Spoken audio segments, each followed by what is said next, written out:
بسم اللہ الرحمن الرحیم، السلام علیکم ورحمۃ اللہ وبرکاتہ۔ پیغام ٹی وی کی خصوصی ذی الحجہ ٹرانسمیشن میں آپ کو خوش آمدید کہتے ہیں۔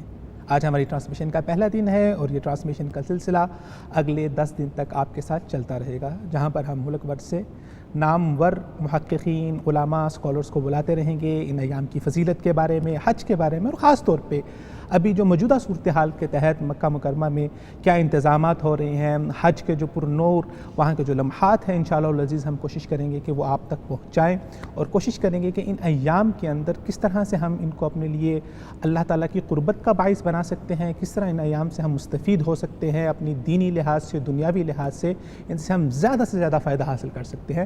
تو انشاءاللہ العزیز ہماری یہ ٹرانسمیشن اگلے 10 روز تک جاری رہے گی، ہمارے ساتھ رہیے گا۔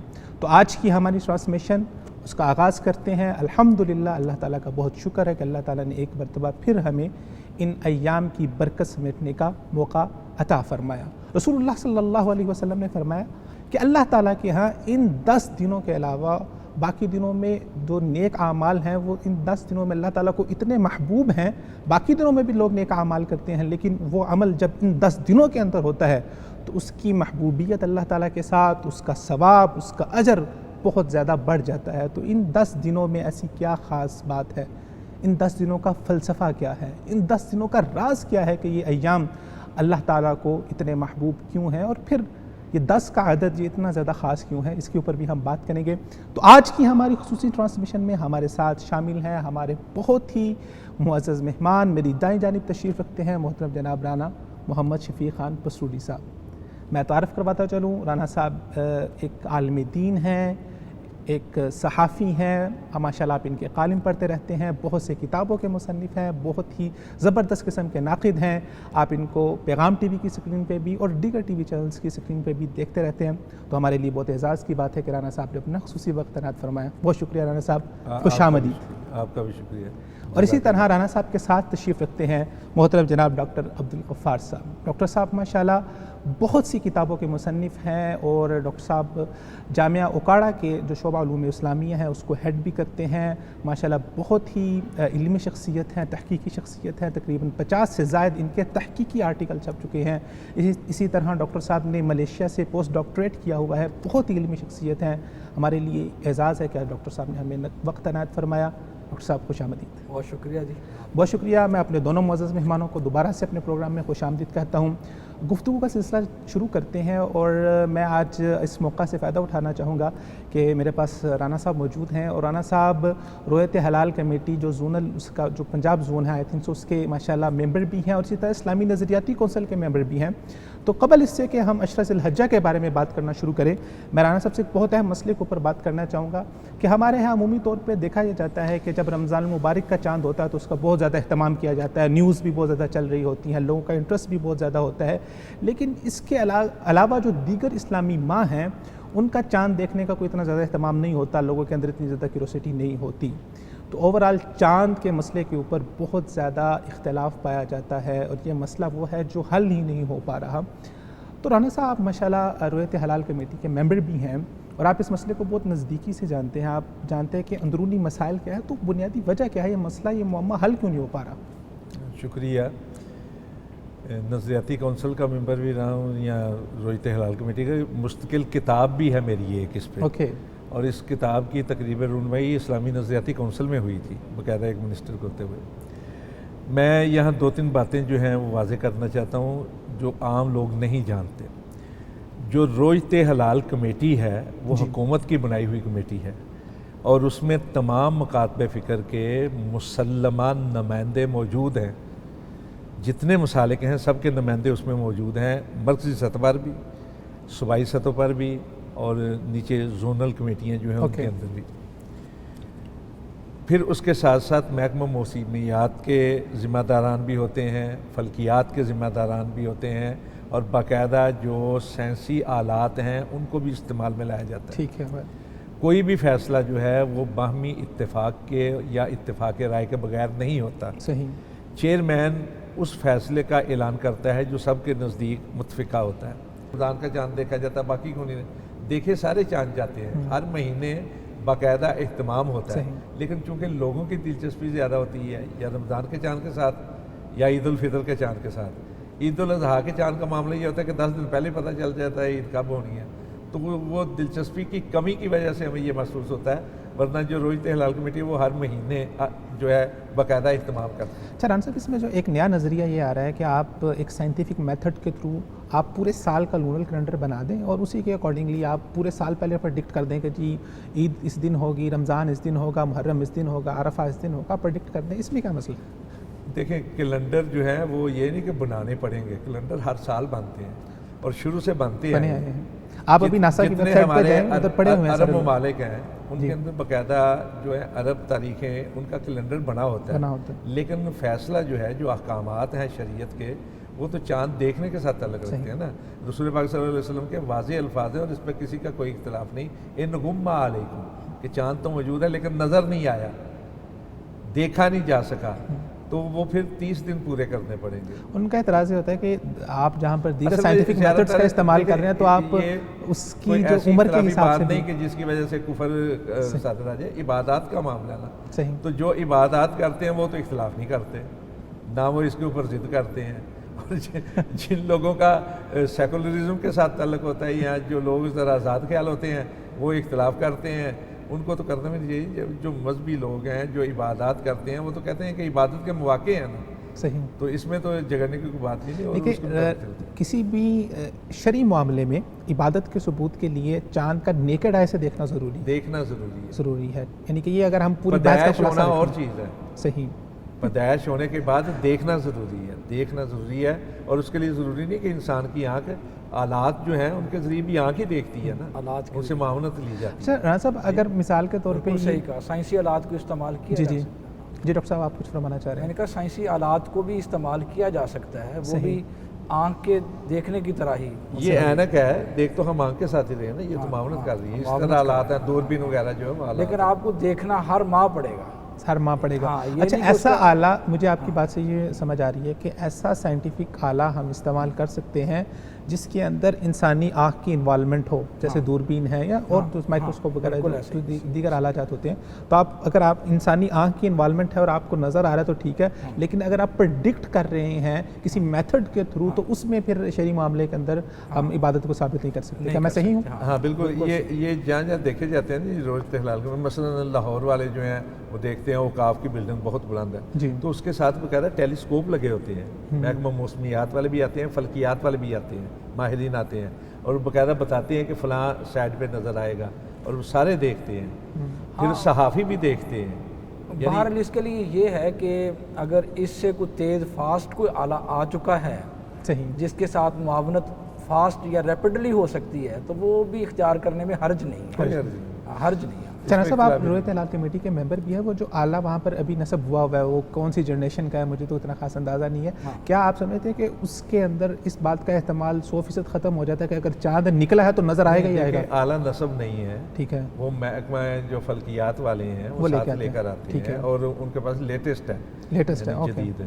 یہ بحث ہی نہیں ہے اس وقت، بحث اصل میں بعض لوگوں نے پھیلائی تھی۔ اچھا یہ آپ نے بہت خوبصورت بات کی ہے کہ اوورال پرسیپشن یہ ڈیولپ کیا جاتا ہے کہ شاید یہ علماء کی کمیٹی ہے وہ بیٹھتی ہے وہاں پر بیٹھ کے دیکھنے کی کوشش کرتی ہے اور وہاں پہ بیٹھ کے جمع تفریح کر کے مسئلے کو حل کر دیتی ہے۔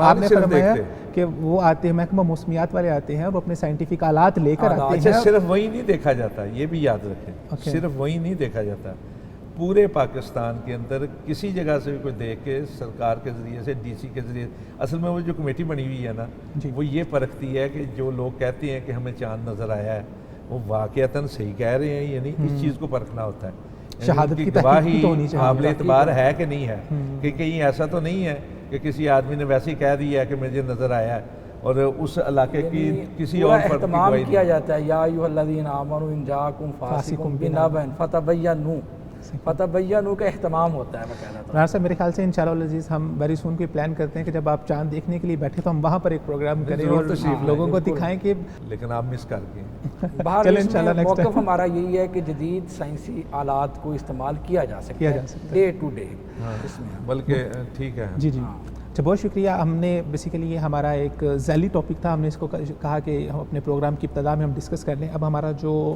اصل ٹاپک ہے ہم اس کی طرف آتے ہیں، عشرہ ذی الحجہ کے بارے میں. ظاہر بات ہے چاند سے شروع ہوتا ہے، چاند دیکھیں گے تو عشرہ شروع ہوگا. تو عشرہ، بلکہ آج سے عشرہ ذی الحجہ شروع ہو چکا ہوا ہے. اللہ تعالیٰ نے ہم پہ رحمت کی، ہم اس کی رحمتوں کو، برکتوں کو سمیٹنے کا موقع عنایت فرمایا. اللہم اہلہ علینا بالامن والایمان والسلامۃ والسلام.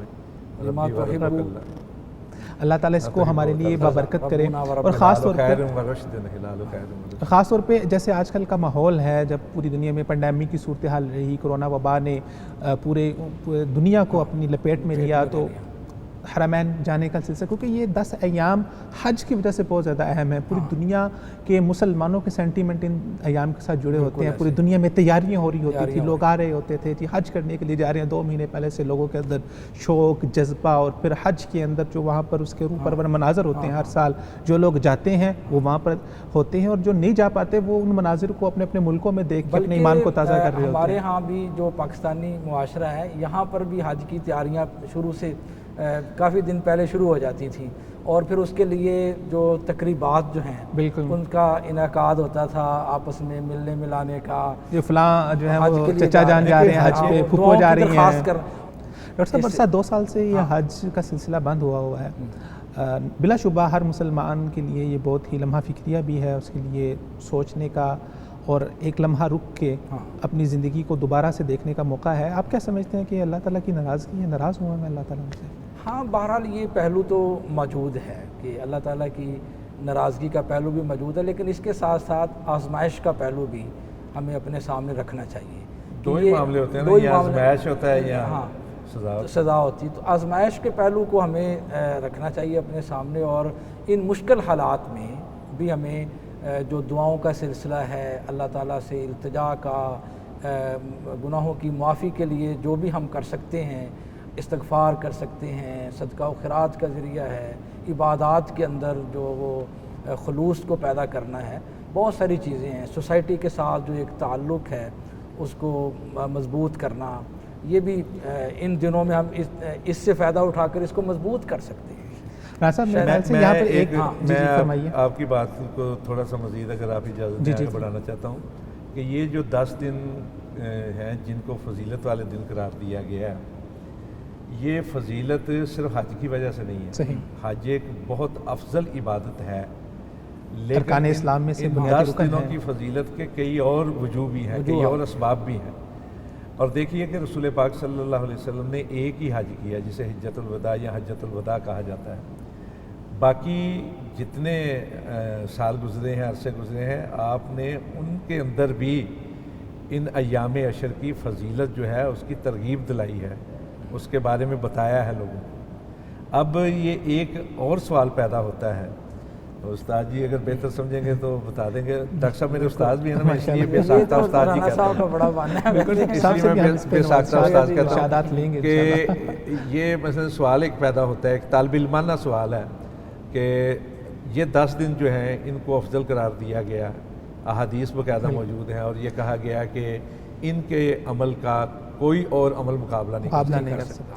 تو روایات بھی بتائیں گے ڈاکٹر صاحب، لیکن اصل سوال طالب علم یہ ہے جس پہ ہمیں کچھ کہنا بھی چاہیے کہ کیا یہ دن جو ہے رمضان کے دنوں سے بھی افضل ہے؟ صحیح. جو رمضان کی آخری عشرہ جو ہے جس میں اعتکاف بیٹھتے تھے، اس کو ہی سب سے بہتر سمجھا جاتا ہے، اس لیے لوگ اعتکاف. ڈاکٹر صاحب رانا صاحب اگر اس سوال سے پہلے اگر ہم تھوڑا سا پہلے آئیں، 10 کا جو عدد ہے اٹ سیلف، اس کی بھی کوئی امپورٹنس ہے؟ کیونکہ ہم دیکھتے ہیں اللہ تعالیٰ نے موسیٰ علیہ السلام کے بارے میں بھی فرمایا وَأَتْمَمْنَاهَا بِعَشْرٍ، پھر رمضان کا آخری عشرہ، پھر یہ عشرہ ذی الحجہ.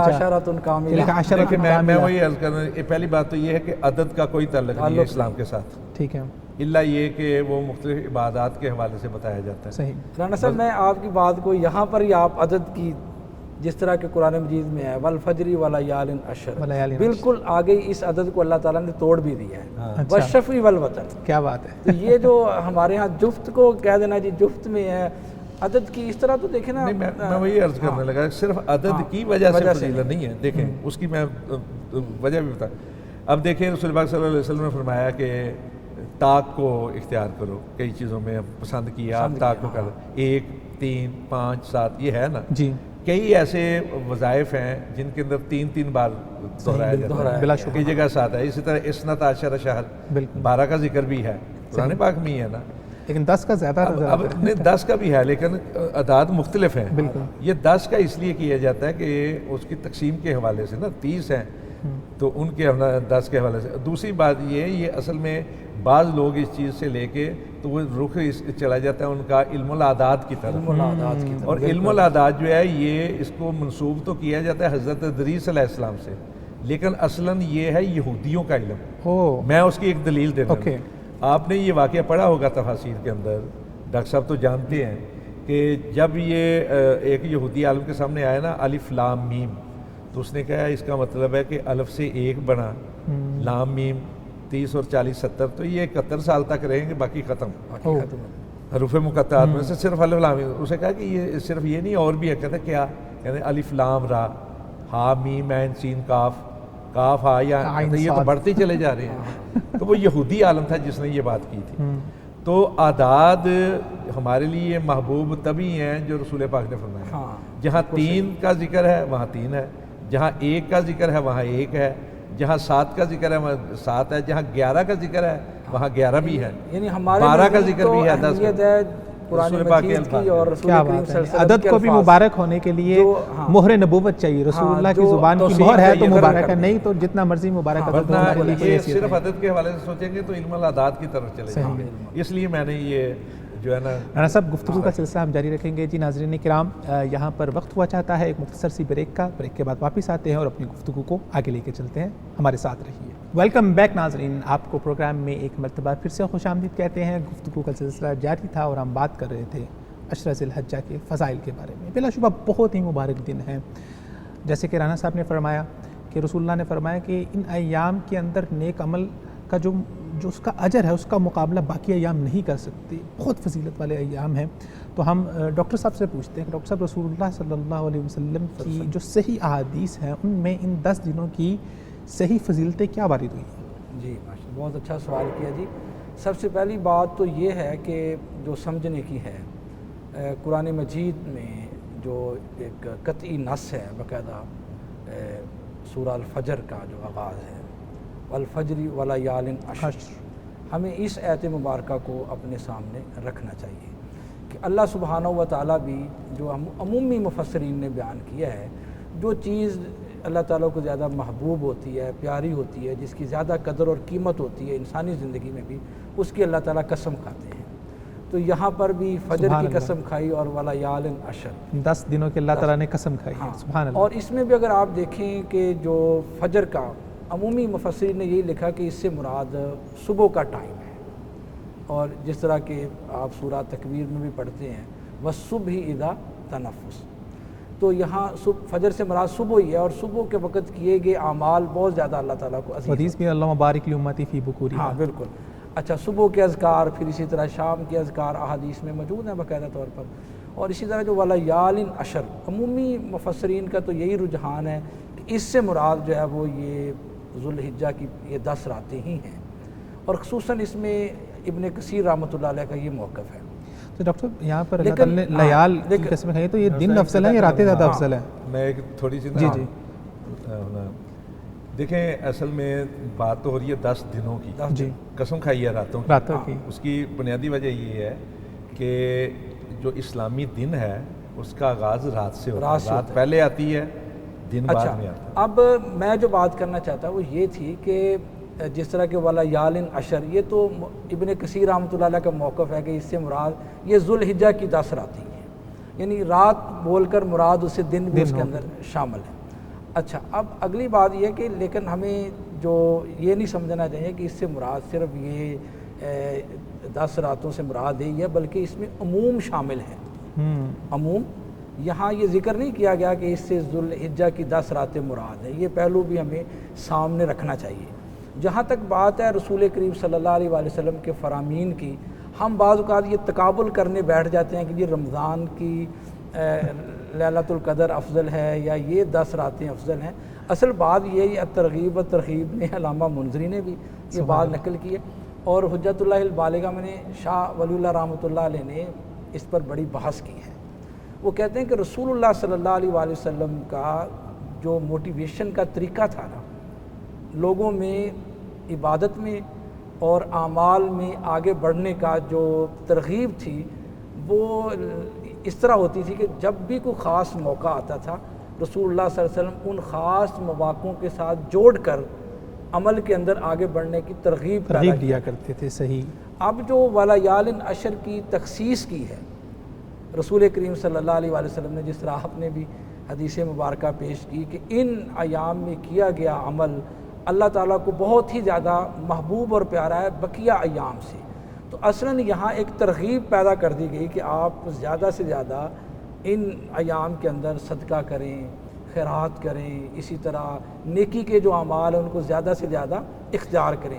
لیکن جو عمومی معاملہ ہے وہ تو ینزل اللہ فی کل لیلۃ الی سماء الدنیا، بلا شبہ اللہ تعالیٰ کا تو نزول آخری آسمان پر ہر رات ہوتا ہے بالکل. تو لوگوں کو مایوس نہیں کرنا چاہیے. صحیح.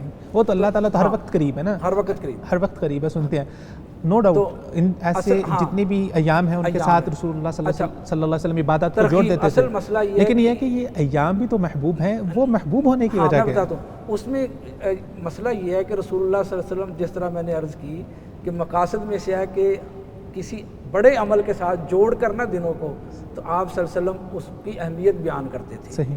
جس طرح کہ قرآن مجید کا نزول رمضان میں ہوا، صحیح. اب رمضان میں پھر روزہ رکھتے ہیں، اب روزہ اور قرآن مجید کا نزول پھر اس کے ساتھ اعمال کو جوڑنا، یہ رسول اللہ صلی اللہ علیہ وسلم کی طریقہ تعلیم اور طریقہ تدریس تھا لوگوں کو عمل کے لیے ابھارنے کے لیے. صحیح. اچھا اب دیکھیں اس میں صحابی نے پوچھا اللہ کے رسول صلی اللہ علیہ وسلم کیا جہاد سے بھی بڑا اجر اور ثواب ہے ان دنوں میں؟ تو آپ نے فرمایا ہاں جہاد سے بھی زیادہ اجر اور ثواب ہے، زیادہ فضیلت ہے، البتہ کہ ایک آدمی وہ جہاد کے اندر گیا اور وہ جہاد کے اندر اس نے اپنا خون پیش کر دیا اور وہ اپنے مال اور جان سب کچھ لٹایا. اس نے اس کا مال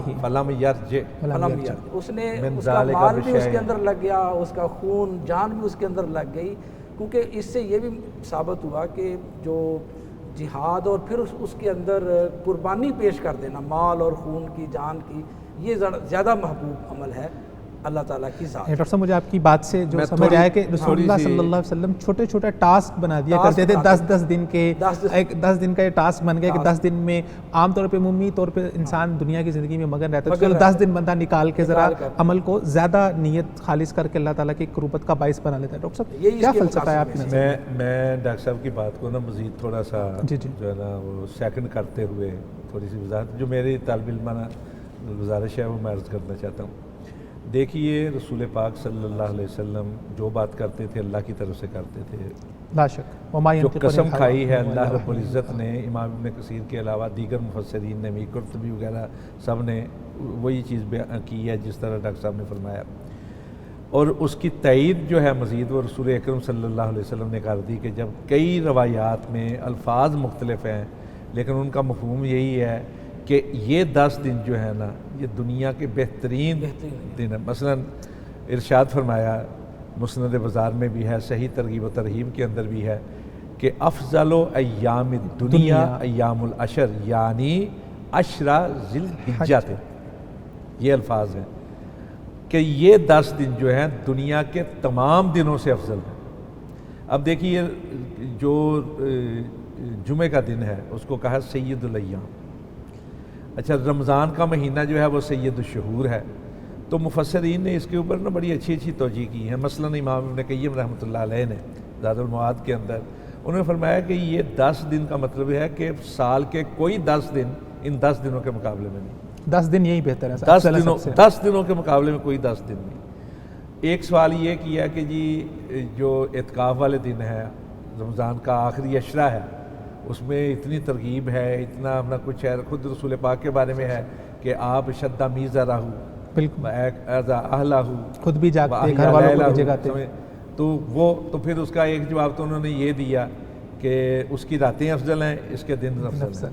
لیکن پھر فلاسفہ اسلام نے اس پر بات کی کہ اس کے 10 دن افضل ہیں کیوں؟ جس طرح ڈاکٹر صاحب نے فرمایا کہ سوال کیا گیا، 2 قسم کے الفاظ ہیں، قیلا لا مثلہن فی سبیل اللہ، ایک تو یہ، دوسرا ہے ولل جہاد فی سبیل اللہ، کیا جہاد، حالانکہ جہاد تمام اعمال میں سب سے بہترین ہے لا شک، لیکن یہ وہ جہاد ہے جو ان 10 دنوں کے علاوہ ہے۔ اگر جہاد ان 10 دنوں میں ہوگا وہ تو کمال درجہ کو پہنچ جائے جائے گا، اور زیادہ اوپر چلا جائے گا، سمجھے؟ تو 10 دنوں کا مقابلہ 10 دنوں کے ساتھ ہے۔ عمل صالح کی بات ہو رہی ہے کہ ان 10 دنوں کے اندر عمل صالح جو ہے وہ جہاد سے بھی افضل ہے، سوائے اس جہاد کے کہ ایک آدمی جاتا ہے اور جا کر وہ اپنا مال بھی اپنی جان بھی اللہ کے راستے میں شہادت کے درجے تک پہنچ جاتا ہے، خرچ کر دیتا ہے، کچھ بھی نہیں واپس آتا، تو اس کے تو کیا ہی کہنے۔ اچھا، ان 10 دنوں کو اس لیے افضل قرار دیا گیا ہے کہ ان 10 دنوں کے اندر ساری عبادات جمع سبحان ہو اللہ، جاتی یہ کیا بات ہے، جتنی یہ بھی میں پڑھ رہا تھا عبادات کہ ہیں، وہ مفسرین ساری نے کی لکھا ہے ساری کہ ان میں ام جمع ہو العبادات جمع کر دی ان 10 دنوں میں۔ اس میں روزے بھی ہیں، روزے بھی ہیں، اس میں قربانی عمرہ بھی ہے، اس میں حج بھی حج ہے، بھی ہے، اس سبحان میں اللہ، قربانی بھی ہے، سبحان اللہ، اس میں سفر بھی ہے، کیا بات ہے، اس میں ذکر اذکار بھی ہے، اس میں تکبیرات بھی ہیں، ام تو العبادات ساری ہے عبادات اس میں جمع ہو جاتی ہیں، دن میں بھی رات میں بھی۔ اس لیے ان دنوں کو جو ہے وہ افضل قرار دیا گیا ہے، اور یہ اللہ کی ایک رحمت بھی ہے کہ اللہ مواقع فراہم کرتا ہے بندوں کو اپنے بہانے چہیتے اللہ بنانے تعالیٰ کے نے لیے، مغفرت کے رکھے اپنی ہیں۔ قربت سے نوازنے کے لیے، اپنی رضا سے، اپنی خوشنودی سے تو نوازتے۔ اب دیکھیں نا، حدیث ہے، حدیث قدسی ہے کہ اللہ رب العزت فرماتے ہیں کہ میرا بندہ فرائض تو ادا کرتا ہی کرتا ہے، وَلَا يَزَالُ مَن يَتَقَرَّبُ إِلَيَّ بِالنَّوَافِلِ، بالنوافل، کہ فرائض سے ہٹ کر بھی وہ ایسے نیکی کے کام کرتے ہیں کہ میرے مزید قریب ہوتے چلے جاتے ہیں۔ اب قربانی کا لفظ تو مطلب ہی یہی ہے نا، وہ عمل جو اللہ کے قریب ترین کر دیتا ہے اس کو قربانی کہا جاتا ہے۔ تو یہ ساری عبادات جو ہیں وہ اس عشرے کے اندر جمع ہو جاتی ہیں، اس لیے اس عشرے کو یہ فلاسفہ نے بیان کیا ہے، ورنہ بحیثیت مسلم جو پیارے رسول نے ارشاد فرما دیا آمنا وصدقنا۔ آمین۔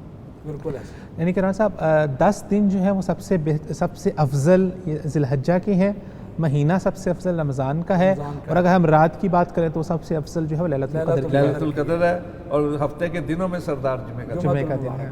اور ان سب کے پیچھے جیسے ڈاکٹر صاحب نے فرمایا کہ رسول اللہ صلی اللہ علیہ وسلم کا مقصد یہ تھا کہ چھوٹی چھوٹی ٹاسک کے ساتھ موٹیویشن جوڑ دی جائے تاکہ لوگ زیادہ سے زیادہ اعمال کے اندر فاستبقوا فی الخیرات، اس کے اندر آگے زیادہ سے زیادہ بڑھیں۔ عبادات میں بھی نماز کا فلسفہ بھی تو یہی ہے نا، ہم فجر پڑھتے ہیں، کام کاج میں مصروف ہوتے ہیں، ظہر کا ٹائم آ گیا، وہاں پھر ایک پیوریفیکیشن، تطہیر کا، تزکیہ کا ایک عمل ہے، پھر اس کے بعد ظہر کا ٹائم آ جاتا ہے، پھر اسی طرح مغرب کا، اس میں بھی تو ہے نا کہ حافظ الصلوات والصلاۃ الوسطیٰ۔ اچھا، پھر اس کے بعد پھر آپ دیکھتے ہیں کہ ایک نماز سے دوسری نماز کے دوران کیے گئے گناہ معاف ہوتے ہیں، ایک جمعے سے دوسرے جمعے کے دوران، ایک رمضان سے دوسرے اس کی عطا ہے، بہانے فراہم کرتا ہے۔ لیکن جو بھی عمل اٹھا کے دیکھو اس کے پیچھے فضیلت ہوتی ہے، ایسا لگتا ہے جیسے یہ ایکسکلوزیو فضیلت اسی عمل کے لیے ہے، اور ماشاءاللہ۔ اور میں یہ سمجھتا ہوں اچھا، ایسے ذکر اذکار میں چلے جائیں، سارا عمل جو ہے وہ انسان کو پاکیزہ کرنے کے لیے ہے، اس کی پیوریفیکیشن کے لیے ہے۔ یہ سارے اعمال جو عبادات کا تعلق انسانی تزکیہ کے ساتھ ہے، کندن بنانے کے لیے، انسان کو کندن بنانے کے لیے۔ ڈاکٹر صاحب ان 10 دنوں کی اگر ہم بات کریں، میں اس کے بارے میں تھوڑا سا ذرا سوچ رہا تھا کہ بلا شبہ جیسے رانا صاحب نے فرمایا کہ اس کے اندر اللہ تعالیٰ کی طرف سے ماشاءاللہ ساری عبادات جمع ہو گئی ہیں، ام العبادات اس میں جمع ہو گئی ہیں، سب روزہ بھی آپ نے رکھنا ہے، لیکن بنیادی جو ان 10 دنوں میں ایک تو قربانی ہے اور ایک حج ہے، تو اٹ سیلف قربانی اپنے اندر انسان سے سیکریفائز مانگ رہی ہوتی ہے، اور حج تو پھر ہے ہی قربانی کی بڑی داستان ہے۔ تو ان 10 دنوں کا اگر بیسک ایسنس ہم نکالیں کہ وہ کیا، اگر ہم نکالیں کہ وہ کیا تبدیلی ہے ایک بنیادی جو اللہ تعالیٰ ایک انسان میں چاہتے ہیں کہ ان 10 دنوں کی وساطت سے پیدا ہو جائے کہ اس کے اندر قربانی آ جائے، وہ دین کے لیے اپنے آپ کو خالص کر لے، وہ کیا ایک خاص تبدیلی ہوگی جو آپ کی نظر میں ہے کہ ان 10 دنوں میں ایک انسان کو اس میں ہونی چاہیے وہ بالکل تبدیلی؟ زبردست۔ میں اس کو ایک دوسرے انداز کے ساتھ تھوڑا مجھے وقت دیں گے تو میں بتاتا ہوں۔ ارشاد۔ دیکھیں، مثال کے طور پر قربانی جب ہم کرتے ہیں تو اس کے لیے رسول اللہ صلی اللہ علیہ وسلم سے پوچھا گیا کہ اللہ کے رسول یہ قربانی کیا ہے، تو آپ نے فرمایا سنت ابیکم ابراہیم۔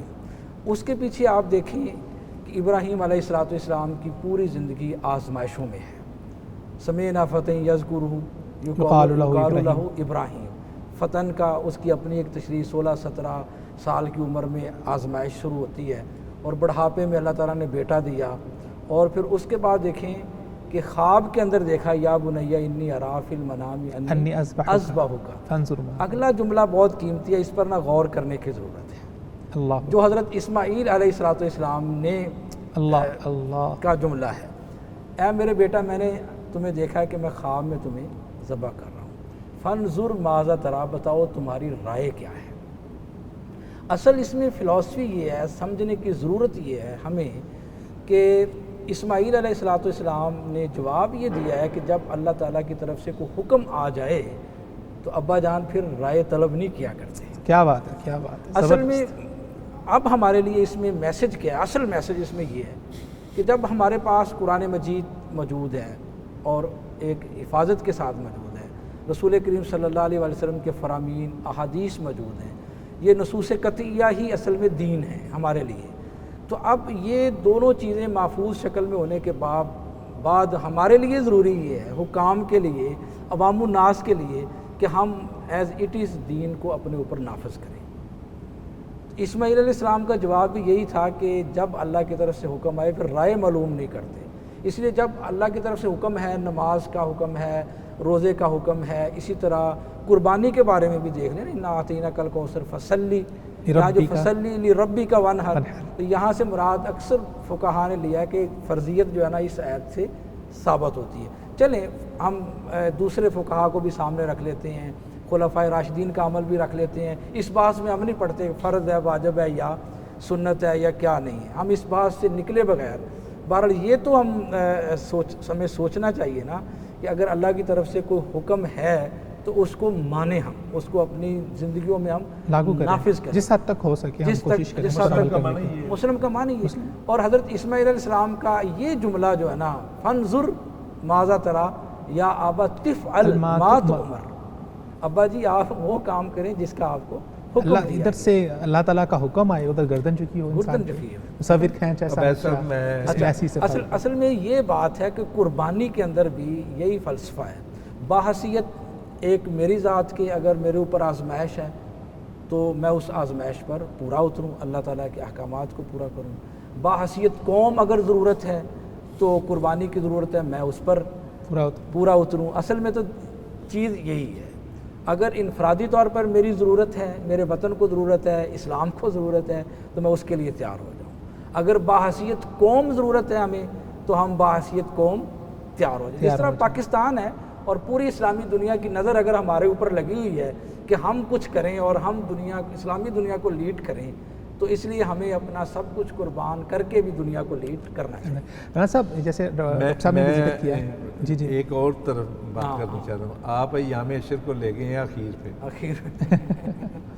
دیکھیں قربانی جو ہے وہ تو ہوتی ہے یوم النحر، اور وہ بھی عید کی نماز کے بعد، عید کی نماز سے پہلے اگر کوئی ذبح کریں گے نا تو وہ قربانی نہیں ہے۔ کیا بات ہے۔ تو باقی جو 10 دن ہے وہ تو وہ اس میں کیا ذکر کریں گے، ہمارا تھا کہ بیسک ایسنس ان دنوں کا کیا ہے۔ سوال تو یہ بھی ہے نا، قربانی تو آخری مرحلہ ہے نا، اس سے پہلے کیا ہے؟ اس سے پہلے پیوریفیکیشن کے اندر سے گزرنا ہے، کیا کرنا نہیں کہ قربانی آخری دن ہے اور اس سے پہلے آپ نے بھٹی میں سے گزرنا ہے، اپنے آپ کو پاک کرنا ہے، جب پاک ہوں گے اور پھر 10ویں دن قربانی کریں گے تو وہ اللہ کا قبول ہوگا۔ بالکل دیکھیں مسند احمد کی ایک روایت ہے کہ اللہ کے نبی صلی اللہ علیہ وسلم نے سارا ذکر کرنے کے بعد نا کہ ما من یامن افضل عند اللہ، کہ ان سے بڑھ کر، ان دنوں سے بڑھ کر افضل کوئی دن نہیں، ان دنوں کے اندر کیے ہوئے عمل سے بڑھ کر کوئی عمل نہیں۔ تو ساتھ ہی کیا ارشاد فرمایا، فَأَكْثَرُ فِيهِنَّ مِنَ التَّحْلِيلِ وَالتَّكْبِيرِ التحمید، سمجھ رہے؟ اور یہ صحیح روایت ہے کہ آپ نے فرمایا کہ یہ افضل دن ہے تو کیا کرو، تکبیرات کہا کرو، اللہ کے حضور کلمہ توحید کہا کرو، اللہ کی حمد بیان کیا کرو، یعنی اللہ کی تسبیح اور اللہ کا ذکر کیا کرو۔ اب قرآن پاک میں باقاعدہ حکم ہے، جس طرح کہ یا ایھا الذین آمنوا اذکروا اللہ ذکرا کثیرا، تو عام دنوں میں بھی کرنا ہے لیکن ان دنوں میں خاص طور پہ کرنا۔ میں پڑھ رہا تھا کہ مفسرین نے لکھا ہے وَاذْكُرُوا اللَّهَ فِي أَيَّامٍ مَعْدُودَاتٍ، تو ایام معدودات سے مراد یہ بھی اللہ تعالیٰ کا حکم ہے۔ اس طرف بھی آ رہا تھا کہ یہ جو دن ہے ایام معلومات، ان کے اندر بھی کرنا ہے، ایام معدودات پر بھی ہے۔ ایام معدودات کا ذکر علی بہیمۃ الانعام ہے نا، علی ما رزقہم من بہیمۃ الانعام، لیکن یہ جو ہے ذکر یہ ہے تکبیرات، وہ جو ہے بہیمۃ الانعام کے اوپر جو ذکر کرنا ہے ہم نے، وہ ہے ان پہ چھری پھیرتے ہوئے اللہ کا ذکر کرنا، وہ ہے نماز عید کے بعد، یوم النحر کی نماز عید کے بعد۔ یہ جو ذکر ہے یہ وہ ذکر ہے جو عموماً ہم چلتے پھرتے کے ہیں، اس کے لیے خاص ایک تو ہے عام ذکر جو ہے عمومی ذکر، جس طرح فرما رہے تھے ڈاکٹر صاحب، اور اس کے لیے رسول پاک صلی اللہ علیہ وسلم نے جو کلمات چنے ہیں، پھر یہ بات بھی ہم گفتگو کو بریک کے بعد یہاں سے کنٹینیو کریں گے۔ جی ناظرین کرام، گفتگو کا سلسلہ جاری ہے، یہاں پر وقت ہوا چاہتا ہے مختصر سی بریک کا، بریک کے بعد آتے ہیں اور پھر رانا صاحب سے ہم آپ پہ آگے اپنی گفتگو کو کنٹینیو کرتے ہیں، ہمارے ساتھ رہیے۔ ویلکم بیک ناظرین، پروگرام میں آپ کو ایک مرتبہ پھر سے خوش آمدید کہتے ہیں۔ بریک سے پہلے ہماری بہت ہی مزے کی گفتگو چل رہی تھی اور رانا صاحب ارشاد فرما رہے تھے کہ ان ایام کے اندر جو اعمال صالح رسول اللہ صلی اللہ علیہ وسلم نے ذکر فرمایا، ان میں تحلیل ہے، تحمید ہے، تکبیر ہے، اللہ تعالیٰ کا ذکر ہے، زیادہ سے زیادہ ذکر کیا جائے۔ رانا صاحب، ذکر کی طرف رسول اللہ صلی اللہ علیہ وسلم نے توجہ دلوائی ہے۔ ذکر کے دیکھیں نا، جس طرح پہلے بات کر رہے تھے کہ خاص دن کی ہے، خاص ہفتہ کیا، خاص 10 دن کی ہے، خاص مہینہ، اسی طرح ذکر کی جب بات چلتی ہے تو ہر بار ایسا لگتا ہے کہ رسول پاک صرف اسی کی ترغیب دینا چاہ رہے ہیں۔ کہیں فرمایا کلمتان حبیبتان الی الرحمن خفیفتان علی اللسان ثقیلتان، اس کے لیے کچھ اور الفاظ کہہ دیے، کہیں کہہ دیا افضل الذکر لا الہ الا اللہ۔ لیکن یہ تواتر کے ساتھ مختلف الفاظ کے ساتھ یہ ارشاد فرمایا کہ 4 کلمے اللہ کو بڑے پسند ہیں، چنے ہوئے ہیں۔ وہ کون سے ہیں؟ کہ سبحان اللہ والحمد للہ ولا الہ الا اللہ واللہ اکبر۔ بلکہ یہ بھی حدیث کے الفاظ ہیں کہ آپ نے ارشاد فرمایا کہ ہر اس چیز سے جس پر سورج چمکتا ہے، مجھے یہ کلمات کہنا جو ہے زیادہ پسندیدہ ہیں۔ ان کو جنت کا خزانہ مجھے خزانہ قرار دیا، بہترین شجرکاری قرار دیا، اور یہ تکبیرات۔ لیکن تکبیرات کے لفظ کے ساتھ، تکبیرات عشرہ کے ساتھ، ایام عشر کے تکبیرات کے ساتھ خاص الفاظ اور چنے گئے ہیں۔ صحیح۔ اور وہ تکبیرات کیا ہیں؟ وہ ہے اللہ کی تکبیر کا لفظ آئے گا تو اس کا مطلب ہوتا ہے اللہ اکبر کہنا، تحلیل کا مطلب ہوتا ہے لا الہ الا اللہ کہنا، تسبیح کا مطلب ہوتا ہے سبحان اللہ کہنا، تحمید کا مطلب ہوتا ہے الحمدللہ کہنا، تمجید کا مطلب یعنی مختلف الفاظ ہیں۔ تکبیرات کے بارے میں باقاعدہ بخاری شریف کتاب العیدین میں 2 عظیم المرتبت صحابہ کا یہ معمول درج کیا ہے کہ جیسے ہی چاند طلوع ہو جاتا ہے ایام عشر کا، ذوالحجہ کا، تو حضرت ابو ہریرہ رضی اللہ تعالیٰ عنہ اور حضرت عبداللہ بن عمر رضی اللہ تعالیٰ عنہما یہ اونچی اونچی آواز کے ساتھ جب نکلتے گھروں میں، بازاروں کی طرف، گھر سے مطلب بازار اس طرح کے ہمارے ہاں مارکیٹوں کی طرف کے بازار نہیں، مطلب کہ جو راستہ گلی محلوں کے اندر، شہر کے گلیاں بازار جسے کہتے ہیں گلی بازار، تو آپ اونچی آواز کے ساتھ پڑھتے اللہ اکبر اللہ اکبر لا الہ الا اللہ واللہ اکبر اللہ اکبر۔ اچھا، وہ اونچی آواز سے پڑھتے تھے تو جو دوسرے لوگ ہوتے تھے وہ سنتے تھے تو وہ بھی اونچی آواز سے کہنا شروع کر دیتے تھے، اور یہ پورا عشرہ اسی طرح کرتے تھے۔ لیکن خاص طور پر 9 ذی الحجہ سے لے کر 9 ذی الحجہ کی فجر سے لے کر ایام تشریق کی عصر تک، اس کے لیے خاص طور پر کیا ہے کہ ہر نماز کے بعد صحابہ کرام اونچی آواز سے تکبیرات بلند کیے گئے۔ ایک تو یہ عمل ہے تکبیرات کا۔ پھر اسی طرح روزے ہیں۔ اب عرفہ کا روزہ جو ہے اس کے بارے میں واضح طور پر ارشاد فرمایا احتسب یہ کفر سنۃ الذی قبلہ و سنۃ الذی، ایک سال پہلے کے، اور ایک سال پہلے اور ایک سال بعد سنۃ الماضیہ والباقیہ۔ جی جی، جو عرفہ کا روزہ رکھتا ہے اس کے بارے میں مجھے یقین ہے کہ اللہ تعالیٰ اس کے پہلے سال کے گناہ بھی معاف کر دے گا، بعد والے سال کے گناہ بھی معاف۔ یہ تو ہے عرفہ۔ اور عرفہ کے اوپر ہمارے ہاں ایک اور مزید جھگڑا پیدا کر دیا کہ عرفہ سے مراد 9 تاریخ جو ہے وہاں کی ہے کہ یہاں کی۔ آپ کے جو روئے تھے حلال والے انہیں کے جھگڑے نہیں، مسئلہ یہ ہے کہ یہ عرفہ جو ہے نا ہمارے اسلاف 9 تاریخ کو رکھا کرتے ہیں، جہاں 9 ذی الحجہ ہوگی وہاں رکھیں گے۔ رانا صاحب، بلکہ نا ابن حبان کے اندر روایت ہے یوم التاسعہ کے الفاظ آ گئے، تو یوم التاسعہ نے اس کی تخصیص کر دی ہے۔ آپ دل میں کھٹک، دل میں کھٹک تو یہ رہتی ہے کہ یوم عرفہ تو وہ جس دن حاجی جمع ہوئے ہیں۔ یوم التاسعہ کے الفاظ میں اس سے ہٹ کر بات کرنے لگے کہ دیکھیں یہ 9 دن روزوں کے ہیں کہ نہیں ہیں۔ مثلا صحیح نسائی کے اندر، صحیح ابو داؤد کے اندر روایت ہے موجود کہ ام المومنین کہتے ہیں کہ کانا رسول اللہ صلی اللہ علیہ وسلم یصوم 9 ذی الحجہ و یوم عاشورا وثلاثۃ ایام من کل شہر۔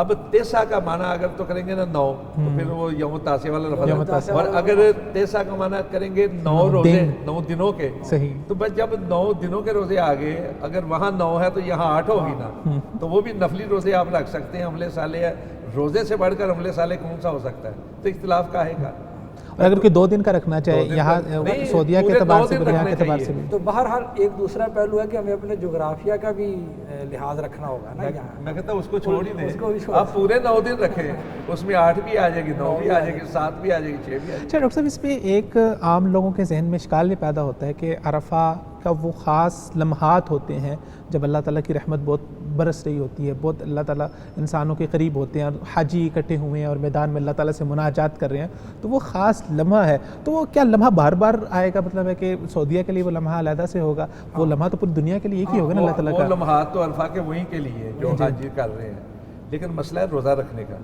رسول پاک صلی اللہ علیہ وسلم نے صرف 1 سال حج کیا ہے، اور جو حج کرتا ہے نا عرفہ کے مقام پر ہوتا ہے اس کو روزہ رکھنا منع کیا. اچھا، وہ سعادت تو ظاہر ہے باقی سعادتیں حج کرنے کی بھی لی انہوں نے، عمرہ کی بھی لی، تو یہ سعادت بھی ان کے حصے میں آئی جو وہاں موجود ہیں عرفہ کے خطبہ کے دوران موجود ہیں. تو ہمارے لیے اجر ثواب ہے روزہ رکھنے کا. ان کو اجازت نہیں ہے روزہ رکھنے کی، ہمیں ہمارا روزے کے ساتھ. کہ آپ ریکمینڈ کر رہے ہیں کہ عشرہ ذی الحجہ کے 10 دن، بلکہ 10ویں دن تو نہیں رکھیں گے، وہ عید ہو جائے گی 9 کے 9 دن جو ہے وہ آپ نے روزہ مکمل رکھیں. میں نے صحیح نسائی اور صحیح ابو داؤد کی روایت میں کہ آپ 9 سے مراد پورے 9 دن لے لیں. 9 ذی الحجہ 9 روزے یہ بھی منع کیا جاتا ہے اور 9 تاریخ بھی کیا جاتا ہے. یوم التاسیہ کا الگ سے ذکر بھی ہے ابن حبان میں موجود ہے. تو آپ ویسے عمل صالح تو ہے نا روزہ رکھنا. تو ایک عمل صالح ہمارے پاس ذکر آ گیا، ایک روزہ آ گیا. روزہ 10 پورے 9 دنوں میں رکھا جائے. عمل صالح کون سا ہے؟ اللہ کے نبی نے حضرت ابو معاویہ نے جب پوچھا کہ مجھے کوئی عمل بتائیں جو میں آپ کروں، تو آپ نے فرمایا کہ روزہ رکھ، لا عدل لہ، اور ایک روایت کے الفاظ لا مثل لہ، کہ اس کا برابر کوئی عمل ہو ہی نہیں سکتا، اس کی مثل کوئی نہیں ہے. پھر دوبارہ انہوں نے پوچھا، اس لیے کہ وہ تو عام روزے رکھتے تھے نا لوگ، کہا اللہ کے نبی کو فرمایا کہ روزہ رکھ. چلا سر، پھر نمازوں کی حفاظت ہے. ہم رمضان میں دیکھتے ہیں اثر پڑا تھا، ایک اثر تھا، جی اور صحابہ کرام کا ایک اجماعی عمل میں نے پڑھا تھا کہ جس طرح رمضان المبارک کے اندر سحری کا افطاری کا انتظام کیا جاتا ہے، اہتمام ہوتا ہے اور باقاعدہ اس کے لیے اجر اور ثواب ہے، بالکل ان 9 ایام کا بھی ایسے ہی ہے، بلکہ ہمیں اپنی سوسائٹی میں اس کو پروموٹ کرنا چاہیے. اس کے ڈاکٹر صاحب، میں سعودیہ میں رہا ہوں، وہاں پر الحمدللہ مدینہ یونیورسٹی میں ہم پڑھتے ہیں، تو ہم دیکھتے ہیں وہاں پر باقاعدہ اہتمام ہوتا ہے افطاری کا، لوگ بہت اہتمام کر رہے ہوتے ہیں. پاکستان میں ہمیں یہ اور یہاں بھی یہ ہمارے جو مراکز ہیں، خاص کر دینی مراکز، وہاں پر اس کا اہتمام شروع کرنا چاہیے. آج کا جو پروگرام ہو سکتا ہے یہی ایک ترغیب کا بہت بڑا ذریعہ ہے کہ اللہ کے رسول نے اور خود اللہ رب العزت نے، اللہ کے رسول بھی جو فرماتے ہیں اللہ رب العزت نے ان 10 دنوں کو بہت زیادہ فضیلت دی ہے. اگر کوئی چاہتا ہے کہ میں اللہ کے قریب ہو جاؤں، اللہ کی قربت حاصل کر لوں، اللہ کی خوشنودی حاصل کروں، تو اس کو چاہیے کہ زیادہ سے زیادہ نیک عمل کرے، اور نیک اعمال میں روزے جیسا کوئی عمل نہیں. پھر دیکھیں نا کہ اس کے اندر قرآن مجید کی تلاوت ہے، تو اس میں جو ہے کہ 3 دن سے پہلے آپ قرآن مجید ختم نہ کریں تو آپ 3 دن کر کے کتنے قرآن مجید ختم کر سکتے ہیں، ہے نا؟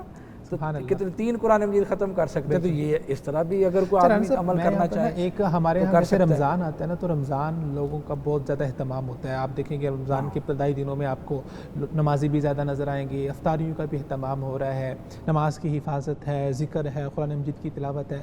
یہ 10 دن بھی بہت محبوب ہے اللہ تعالیٰ کے ہیں، لیکن ہمیں وہ جوش و خروش نہیں نظر آتا کہ لوگوں کی نمازوں کی حفاظت اس طرح سے نظر نہیں آ رہی کہ مسجدوں میں لوگوں کا رش بڑھ جائے. ٹھیک ہے، زیادہ تر لوگ جو ہے وہ اچھا، لیکن چونکہ اس میں ایک نا بنیادی فرق بھی تو ہے نا، یہ تو میں سمجھنا چاہیے نا. اس کے بارے میں تو وہ رمضان کے فرض روزے اس میں اہتمام ہوتا ہے. اس میں چونکہ وہ فرضیت کا وہ درجہ نہیں ہے، سوائے اس کے کہ ہم اس میں ترغیب کر سکتے ہیں، 2-4 دن تو نمازی بڑھ جائیں مسجد میں، احساس دلا سکتے ہیں. اچھا، اس میں بھی یہ ہوتا ہے آخری عشرے میں ہمارے ہاں جو ہمارا برصغیر کا علاقہ ہے، اس میں دیکھیں نا 5 راتیں جاگنے کی ہیں، صرف 27ویں کو لوگ جاگتے ہیں، کیونکہ ان کے ذہنوں کے اندر زیادہ رجحان ہوتا ہے اس طرح. صحیح، علماء کرام نے زیادہ ترغیب اس دن کی دی. یہ چیز ہوتی ہے کہ لوگوں کو جس چیز کی طرف آپ مائل کریں گے، جو ان کو رغبت دلائیں گے، اسی طرح لوگوں کا ذہن دین کی طرف ہے. ضرورت یہ ہے کہ ان کو بتلایا جائے، صحیح بتایا جائے. آپ اس پروگرام کے ذریعے سے انہیں یہ بات ان کے ذہن نشین کروا دیں کہ اللہ رب العزت نے اور پیارے رسول صلی اللہ علیہ وسلم نے ان 10 دنوں کو کیا فضیلت عطا کی ہے. کیا ان 10 دنوں کے اندر جو عمل کریں گے، جو عمل صالح کریں گے، اس کا کوئی مقابلہ نہیں ہے. حتیٰ کہ جہاد جیسا عمل بھی ان کا مقابلہ نہیں کر سکتا. یعنی یہ تو وہ باتیں ہیں نا جو ثابت ہیں اور کسی مکتب فکر کے یہاں ان کے اوپر کوئی اختلاف بھی نہیں ہے. دیکھیں وہ جو اجر ہے کہ ایک آدمی جہاد کے لیے گیا اور اپنا مال بھی ساتھ لے گیا اور اپنی خون بھی بہا کر شہادت ہے، وہ تو کم نصیب والوں کو ملے گا عمل. لیکن ہم یہاں رہ کر کم از کم جو کہہ لیں کہ جہاد کا ایک دوسرے درجے کا اجر اور ثواب ہے وہ تو ہم حاصل میں اس سے بھی. چرا صاحب اس میں ایک سوال یہ ہے کہ جیسے رمضان المبارک کے اندر ہم صدقہ کر رہے ہوتے ہیں تو عام دنوں میں بھی صدقہ کرتے ہیں، تو جب رمضان میں صدقہ کرتے ہیں تو اس کا ثواب زیادہ ہوتا ہے، رمضان میں نماز پڑھتے ہیں تو ثواب زیادہ ہوتا ہے. تو ان 10 دنوں میں بھی اگر ہم صدقہ کر رہے ہیں تو اور نماز پڑھ رہے ہیں تو اس کا ثواب بڑھ جائے گا؟ بڑھ جائے گا، بڑھے گا نا. اچھا، عمل صالح کے الفاظ موجود ہیں، اس کا مطلب ہے کہ اس کا عمل میں اجر میں اضافہ تو ہوگا. اچھا میں استاد جی ایک اور بات کرنا چاہتا ہوں. دیکھیں کرونا کی وجہ سے جو لوگ جاتے تھے بیرون دنیا سے وہ اس بار نہیں جا پا رہے، حج کے لیے نہیں جا سکتے. تو ہر ایک کے دل میں حسرت تو ہے نا کہ حج کے لیے جائیں. اگر یوم عرفہ میں، یعنی عرفہ کا نام ہی حج ہے، اگر آپ عرفہ میں نہیں پہنچ پائے مجبوری کی وجہ سے تو کم از کم یوم عرفہ کا روزہ رکھیں، یوم عرفہ کا روزہ تو ملے گی. آپ ان کا ڈھنگ تو اختیار کریں گے، وہ انداز تو اختیار کریں گے. آپ ان 10 دنوں کے اندر جو حج کے ایام ہیں، ذوالحجہ کے ایام ہیں، جو حج کے لیے سفر کے ایام ہیں، جو عرفہ مزدلفہ اور منی میں پہنچنے کے ایام ہیں، ان دنوں کے اندر آپ اپنے ہاں رہ کر اگر عبادت زیادہ کر لیں گے، نیت کریں گے تو اللہ پھل دے گا. اور وہ تو کہتا ہے کہ انا عند ظن عبدی بی، میرا بندہ میرے بارے میں جو گمان کرتا ہے میں اس کے ساتھ سلوک کرتا ہوں. اچھا بات وہی ہے کہ ہم اپنے عمل کے اندر اخلاص پیدا کر دیں. وما امروا الا لیعبدوا اللہ مخلصین لہ الدین. ہم یہ چیز پیدا کر لیں تو انشاءاللہ ہمیں اللہ تعالیٰ وہ اجر اور ثواب ضرور عطا کرے. ڈاکٹر صاحب ہمارا پروگرام بالکل اختتامی مراحل کے اوپر ہے. اختتام میں میں چاہوں گا کہ ڈاکٹر صاحب آپ بھی، رانا صاحب آپ بھی، ان 10 دنوں میں آپ کیا خاص عمل کرتے ہیں؟ کس طرح سے ان کو اپنے لیے آپ ان ایام کو اپنے لیے آپ مستفید ہونے کا یا اللہ تعالیٰ کے قریب ہونے کا کیا خصوصی عمل کرتے ہیں تاکہ ناظرین بھی اس عمل کو دیکھیں اور اس سے وہ ترغیب لیں اور وہ عمل کرنے کی کوشش کریں؟ جی، کیونکہ اس میں بنیادی طور پر میرا تعلق چونکہ تعلیم و تدریس کے ساتھ ہے تو میری بقیہ ایام میں بھی زیادہ وقت لیکچر کی تیاری کرنا اور بقیہ معاملات میں گزرتے ہیں. لیکن الحمدللہ جب یہ ہم عشرہ ذوالحجہ کا یا ذوالحجہ کا چاند دیکھ لیتے ہیں تو پھر جو رسول کریم صلی اللہ علیہ وسلم نے احادیث میں بیان فرمایا، جس طرح ہم پہلے اس کا ذکر کر چکے ہیں، تو کوشش یہ ہوتی ہے کہ وہ مسنون اعمال جو ہیں وہ اختیار کیے جائیں. اس میں یہ ہوتا ہے کہ ایک تو سنت پر جو ہم عمل کرتے ہیں اس کا اجر اور ثواب بھی ہمیں ملتا ہے. دوسرا یہ کہ اس عمل کا اجر و ثواب تو ہے، لیکن دوسرا جو ہم سنت سمجھ کر مسنون اعمال کرتے ہیں اس پر اس کا اجر و ثواب یقیناً بڑھ جاتا ہے. یہ خاص عمل کچھ آپ کوئی قرآن مجید کی تلاوت زیادہ کرتے ہیں، کیا خاص کرتے ہیں؟ ماشاءاللہ حافظ ہیں قرآن اس میں وہی بات فتحجد بھی نافلۃ لک عسیٰ ان یبعثک ربک مقاما محمودا، اسی بات کو سامنے رکھنا چاہیے اور یہی پیغام ہے. والفجر آپ کا ان 10 دنوں سے دلی لگاؤ کیا ہے؟ ہمارا چونکہ ہمارے والد صاحب ایک عالم دین تھے تو انہوں نے جو پرورش کی بچپن سے 2 چیزیں ہوتی تھیں. ایک تو یہ کہ چاند کے طلوع ہونے سے پہلے ہمیں باقاعدہ یہ اہتمام کیا جاتا تھا پورے گھر میں کہ سب کے ناخن تراش دیے جائیں، حجامت بنوا لی، چونکہ ان دنوں کے اندر جس نے قربانی دینی ہے اس کے لیے تو لازم ہے کہ وہ حجامت نہ بنوائیں، صحیح، وہ قربانی کے بعد بنوائیں. لیکن جس کے پاس قربانی نہیں اس کے لیے بھی ابو داؤد کی ایک حسن روایت ہے، 2789 اس کا نمبر ہے، روایت بھی حسن درجے روایت کا نمبر ہے یہ 2789. اس میں ایک آدمی نے کہا کہ اللہ کے نبی میرے پاس تو کچھ نہیں دینے کے لیے، کسی نے بکری دی تھی بچوں کو دودھ پلانے کے لیے، میں اس کو قربان کر رہا ہوں. انہوں نے نہیں، تو ایسا کرنا کہ عید کی نماز کے بعد اپنے ناخن تراش لینا، اپنے مونچھیں چھوٹی کروا لینا، اپنی حجامت بنوا لینا. فتل کا تمام اضحیت کا عند اللہ عز و جل، سبحان اللہ، اگر تو یہ کر لے گا تو اللہ رب العزت کے ہاں تیری پوری قربانی شمار ہو. سبحان اللہ. ایک تو یہ ہوتا تھا. دوسرا یہ کہ جیسے چاند طلوع ہوتا تو پھر تکبیرات شروع ہو جاتی تھی. سبحان اللہ. اور وہ چیز جو ہے نا بچپن سے جو ہمارے ذہنوں میں بیٹھی ہوئی ہے وہ چیز ہم خود بھی پڑھتے ہیں اپنے بچوں کو بھی. اور آپ کے اس پروگرام کے توسط سے میں ناظرین سے بھی یہ عرض کروں گا کہ بس شروع کر دیں اللہ اکبر اللہ اکبر لا الہ الا اللہ واللہ اکبر اللہ اکبر وللہ الحمد. بہت شکریہ رانا صاحب. اس میں ایک چیز میں ایڈ کر دوں رانا صاحب کے ساتھ. بالکل. اس میں پہلی بات تو یہ کہ یہ کہ ہمارے سوسائٹی کا نا ایک عمومی عمل آ رہا ہے، اس کو آپ تواتر عملی سمجھ لیں. چلیں 1 منٹ کے لیے سمجھنے کے لیے، جس طرح کہ ہمارے اسلاف کا بھی یہ طریقہ کار تھا کہ وہ اس کا بڑا اہتمام کرتے تھے. تو ہمیں بھی یہ چاہیے کہ لوگوں کو زیادہ سے زیادہ اس کی ترغیب دلائیں اور اس کا اہتمام کریں کہ یہ عشرہ شروع ہونے سے پہلے ہم حجامت بنوا لیں، ناخن جو ہے اس کو کٹوا لیں، باقی جو صفائی کے معاملات ہیں اس کو دیکھ لیا جائے۔ تو بہرحال یہ تو ضروری ہے، فرض ہے، جس نے قربانی کرنا ہے اس کے لیے تو ضروری قرار پایا۔ لیکن جس نے قربانی نہیں کرنی، دیکھیں رسول اللہ صلی اللہ علیہ وسلم کی تعلیمات میں کہ ایک غریب آدمی تھا اور اس نے کتنی اپنی بہترین نیت پیش کی کہ اللہ کے رسول میرے پاس ایک بکری ہے، وہ بچوں کے دودھ کے لیے، تو آپ نے فرمایا تو نماز پڑھنے کے بعد یا عید کے بعد جو ہے نا آپ اپنے ناخن یا حجامت کروا لینا، اللہ تعالیٰ آپ کو اس کا اجر اور ثواب، یعنی قربانی والوں کی طرح کر، قربانی والوں کی طرح کر، اجر اور ثواب۔ لیکن سبحان اللہ، دین نے جس کے پاس اگر استطاعت نہیں ہے اس کے لیے بھی پورا اجر رکھا ہوا کہ وہ بھی قربانی کے اجر میں شامل ہو سکتا ہے۔ اب اس میں یہ ہے کہ جو بندہ قربانی نہیں کر رہا جی، اور ان 10 دنوں میں اگر کوئی کہہ لیں کہ صاحباً اس نے بال کٹوا لیے یا ناخن اس نے کٹوا لیے، تو اب اگر وہ اجر اور ثواب پانا چاہتا ہے تو اللہ تعالیٰ اس کی نیت کے مطابق اس کو ضرور اس کا اجر دیں گے کہ وہ نماز پڑھنے کے بعد اپنے ناخن کٹوا لے یا اپنی حجامت بنوا لے۔ یہ ایک بات میں ایڈ کرنا چاہتا تھا، اس کو بھی مایوس نہیں ہونا چاہیے۔ بہت شکریہ ڈاکٹر صاحب، رانا صاحب، آپ کی بھی بہت نوازش، آپ نے اپنا خصوصی وقت میں فرمایا۔ جی ناظرین کرام، یہ بابرکت دن شروع ہو چکے ہیں، یہ وہ ایام ہے جو اللہ تعالیٰ کو بہت زیادہ محبوب ہے۔ ہمارے یہاں عام طور پر رمضان المبارک پہ گھروں میں بہت زیادہ اہتمام کیا جاتا ہے، تو آج کے پورے پروگرام کا اگر میں خلاصہ آپ کے سامنے پیش کروں، وہ یہ ہے کہ ان 10 دنوں کی فضیلت کو سمجھیے، اس کو محسوس کیجئے، اپنے گھروں میں اہتمام کیجئے۔ جیسے رانا صاحب نے فرمایا کہ ان کے گھر کے اندر ان کے والد صاحب اہتمام کرتے تھے، اپنے بچوں کو لیجئے، بٹھائیے، قرآن مجید کی تلاوت کا اہتمام کریں، ان کو ذکر کرنے کی طرف لے کے، خود بھی ذکر کریں، اپنے بچوں کو بھی ذکر کروائیں، روزے رکھنے کا اہتمام کیجئے، نمازوں کی حفاظت کیجئے۔ بلا شبہ رسول اللہ صلی اللہ علیہ وسلم نے اپنی سچی زبان سے فرما دیا ہے کہ ان دنوں میں نیک اعمال کا مقابلہ کوئی دوسرے دن نہیں کر سکتے۔ بہت زیادہ فضیلت ہے، یہ 10 دن ہے، یہ گنتی کے دن ہیں، یہ آنکھ جھپکنے کے برابر گزر جائیں گے۔ یہ وہ موقع ہے اللہ تعالیٰ کا جہاں پر اللہ تعالیٰ ہمیں اپنے قریب کرنا چاہتے ہیں اور اللہ تعالیٰ ہم سے قریب ہونا چاہتے ہیں۔ تو یہ پینڈیمک کی صورتحال جو رہی پوری دنیا میں، اور کرونا وائرس رہا، اللہ تعالیٰ کی ناراضگی بھی رہی، اور جو بھی معاملات رہے، وقت ہے کہ اللہ تعالیٰ کے ساتھ جڑ جائیں، اللہ تعالیٰ کو منا لے، رجوع اللہ کر لے، اپنے آپ کو اللہ تعالیٰ کے قریب کر لے، اپنے گھروں میں رحمتیں برسا لے، اپنے لیے رحمتوں اور برکتوں کو سمیٹ لے۔ تو انشاءاللہ العزیز اسی طرح ان 10 دنوں میں ان رحمتوں کو سمیٹنے کے لیے ہماری یہ ٹرانسمیشن جاری رہے گی۔ ہمارے ساتھ رہیے، ہماری ٹرانسمیشن کو دیکھیے، اس کو شیئر کیجیے، اپنا فیڈ بیک دیجیے۔